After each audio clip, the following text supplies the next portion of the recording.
Hey, Joellen, it's great to be back again. We're covering the 38 fictionary story elements, and today we're at the final one that falls under the plot elements. So we've covered all of the character elements, and now we're at the last one for plot, and then next we're going to have a look at the setting elements. So today we're covering an element called reader knowledge gained.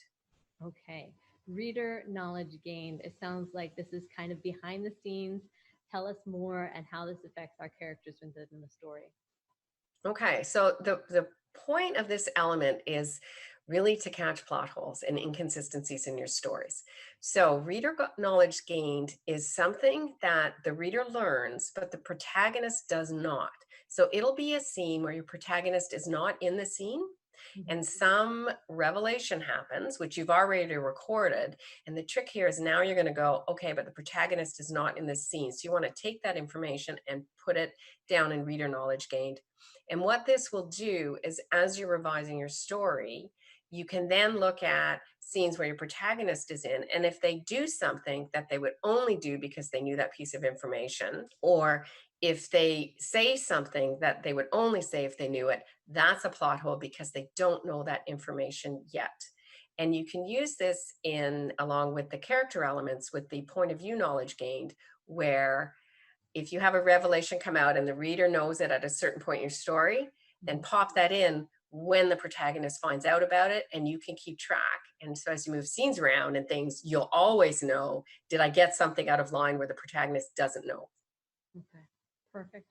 Perfect. So they're going to look into this and see what they've written that we know, but the character should not know, and then we need to highlight that and fix it and make sure Mhm. that it's all working well together. And I'm guessing we have to dig into our scenes again.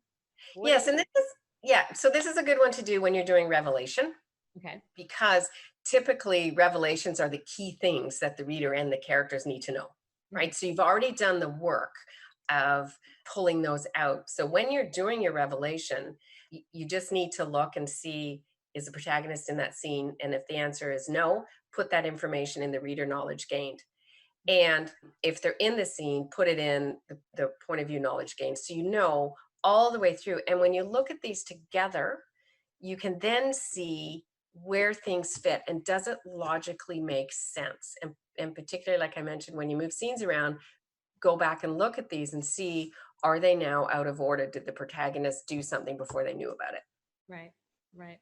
Yeah, it's a lot of work here. It's a lot of work. I love going behind the scenes here. It kind of lets everyone see what the editor is doing on your behalf and all that information that is used because it's a lot. And I think, it's really good to use this as self-editing because you know your characters best. You can follow it, but you will find all of your weaknesses and you will become stronger and better. So you are learning a lot here. And if you're having trouble with this, then of course, mention these things and the editor can go in and specifically spot them for you because that's the value of a professional, a third person, neutral person who is looking at this with fresh eyes. So, okay, so we're digging into our scenes again. Reader knowledge gained.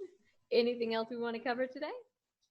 Yeah, I just want to remind everyone it does seem like a lot of work, but after you go through this once, you'll know these things. And when you write your next novel, it's going to be easier. And for an editor, as you go through, the first time you edit a book in this way, it's going to be hard. But as you go through it the second and the third time, it's going to become second nature that you always look at the elements in your client's story to help them make it a better story. So we do know that it's a lot of work, but it will help everyone around tell a better story. And so, as we move from the plot elements, we're going to go into the last third, which are the setting elements. Thanks for watching. Try Fictionary Storyteller free for 2 weeks at fictionary.co. Storyteller will get you one step closer to telling that powerful story you dream of.